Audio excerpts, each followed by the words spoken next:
कि बहुत सारे लोग यहाँ भी ऐसे होंगे जो बहुत दिन से प्रार्थना कर रहे होंगे। हो सकता आप 1 साल से कर रहे हो, या 2 साल से, 10 साल से, या 15 साल से, 20 साल से, या 6 महीने से, या 2 महीने से प्रार्थना कर रहे होंगे। और जिस टॉपिक के लिए, जिस विषय के लिए आप प्रार्थना कर रहे होंगे, शायद वो प्रार्थना भी तक ना सुनी गई। बहुत से लोग ऐसे भी होंगे जो आंसुओं के साथ रात भर उपवास रख करके भी प्रार्थना करते होंगे, फिर भी उन्हें अभी तक उत्तर नहीं मिला होगा। आखिर अभी तक हमारी प्रार्थना का जो हमने प्रभु से की है, उत्तर क्यों नहीं मिला?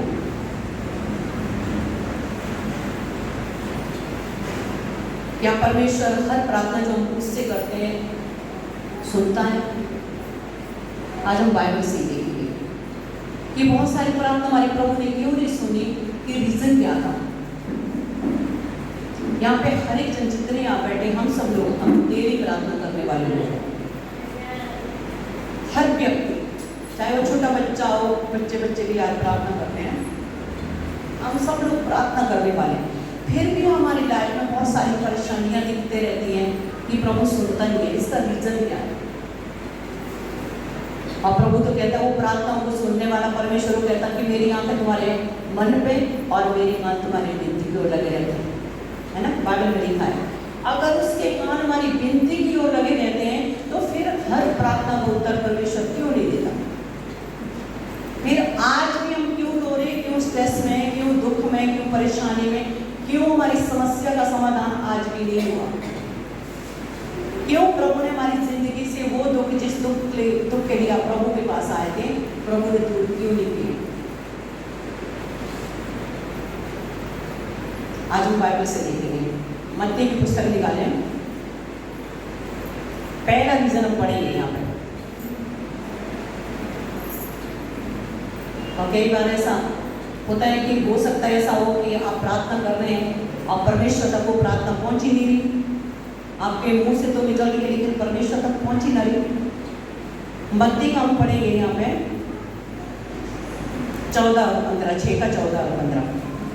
यहाँ पे लिखा है, इसलिए यदि तुम मनुष्य के अपराध क्षमा करोगे तो तुम्हारा स्वर्गीय पिता भी तुम्हें क्षमा करेगा। यदि तुम मनुष्य के अपराध क्षमा न करोगे तो तुम्हारा पिता भी तुम्हारे अपराध को क्षमा नहीं करेगा। आमीन, हालेलुया। क्या लिखा है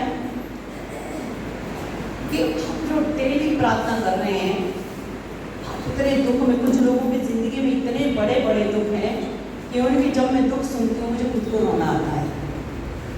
और सबसे बड़ा दुख ये होता है कि वो क्रिश्चियन हो गए, इतने दिन से विश्वास में रह करके, बाइबल पढ़ते हुए, उपवास रखते हुए, डेली प्रार्थना करते हुए, चर्च में निरंतर जाते हुए भी दुख में है। क्या हमारा परमेश्वर ऐसा है कि जो प्रार्थना को नहीं सुन सकता है, सुन सकता है, या आपके लिए कुछ नहीं कर सकता? वो सब कुछ कर सकता है। अभी हम ये गाना गा रहे थे, विनती सुनने वाले, कि तुझसे होगा सब कुछ होगा। वो सब कुछ कर सकता है। जो लाजर को जिंदा कर सकता है, 4 दिन के मरे हुए लाजर को जिंदा कर सकता है। जो लाल सागर को 2 बार कर सकता है। जो 38 वर्ष के रोगी को 1 पल में चंगा कर सकता है। 18 वर्ष की कुबड़ी स्त्री को 1 सेकंड में वो सीधा कर सकता है। क्या उसके लिए मुश्किल है कि वो हमारी प्रार्थना का उत्तर न दे सके? हालेलुया। क्यों उत्तर नहीं मिलता? पहला रीजन है। क्या रीजन है? परमेश्वर कहता है, क्या लिखा है, इसलिए यदि तुम मनुष्य के अपराध क्षमा करोगे तो तुम्हारा स्वर्गीय पिता भी तुम्हारे अपराध को क्षमा करेगा। पहला रीजन जो प्रार्थना का ना सुनने का, वो क्या है कि हम प्रभु से प्रार्थना तो कर रहे हैं, लेकिन हमारे हृदय में अभी तक दूसरों के लिए नफरत, दूसरों के लिए घृणा, मन में ऐब रखा हुआ और अपमान दूसरों के लिए, अभी तक हमने दूसरों को माफ नहीं किया है। हम माफी पाने के लिए तो प्रभु की बात चाहते हैं, हम निरंतर प्रभु तू मुझे माफ कर, तू मुझे माफ कर, मेरे गुनाहों को माफ कर, हर एक दिन मिलाते हैं।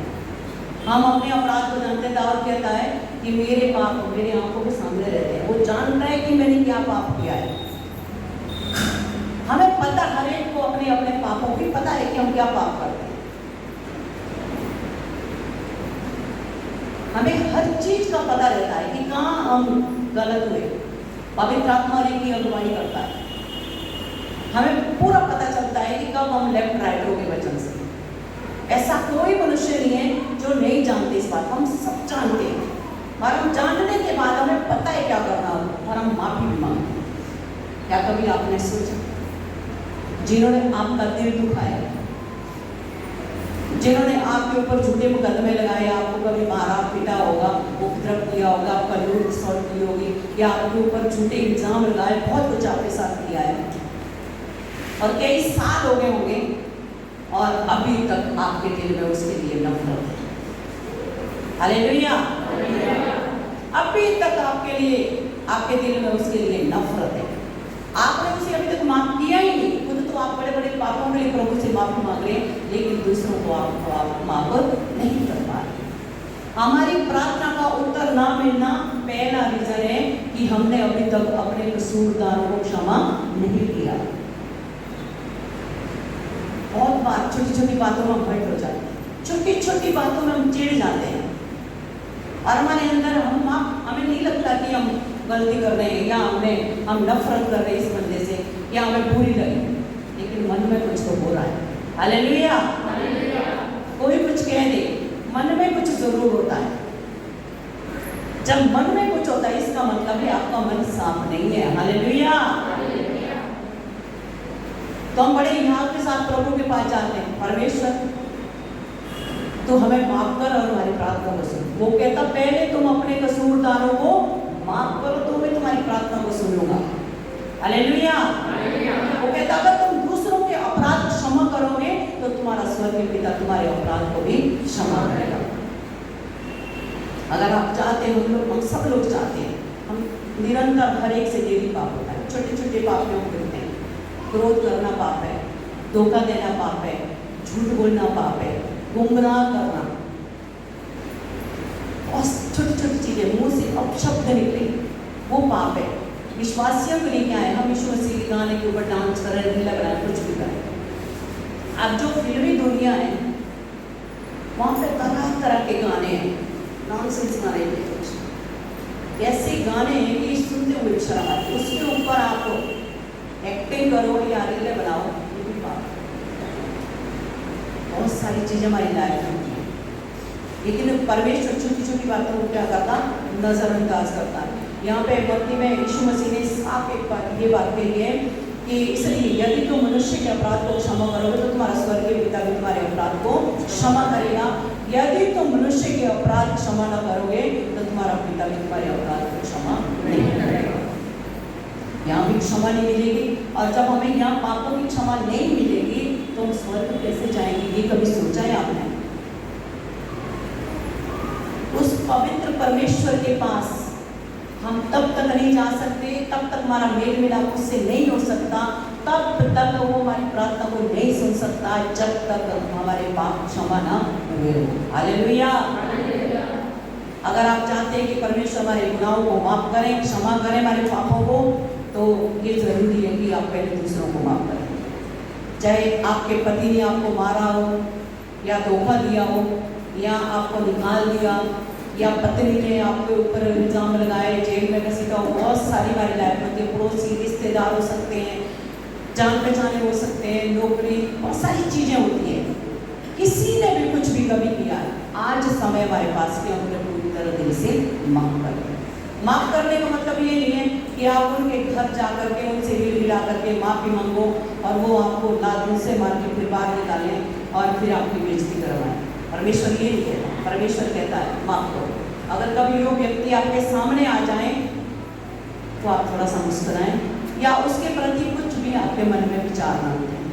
माफ करने का मतलब होता है पूरी तरह दिमाग से निकालना, उन बातों को डिलीट करना जो हमारी जिंदगी में रुकावट है, जो हमारी प्रार्थना को प्रभु तक पहुंचने नहीं देती, उन बातों को अपने हृदय से दूर करना। Hallelujah, hallelujah. हमें प्रभु के पास कैसे आना है? दूसरों को क्षमा करना है, नम्रता के साथ हमें प्रभु के पास आना और पूरी पवित्रता से उसको खोजना तब परमेश्वर हमारे अपराधों को क्षमा करता है।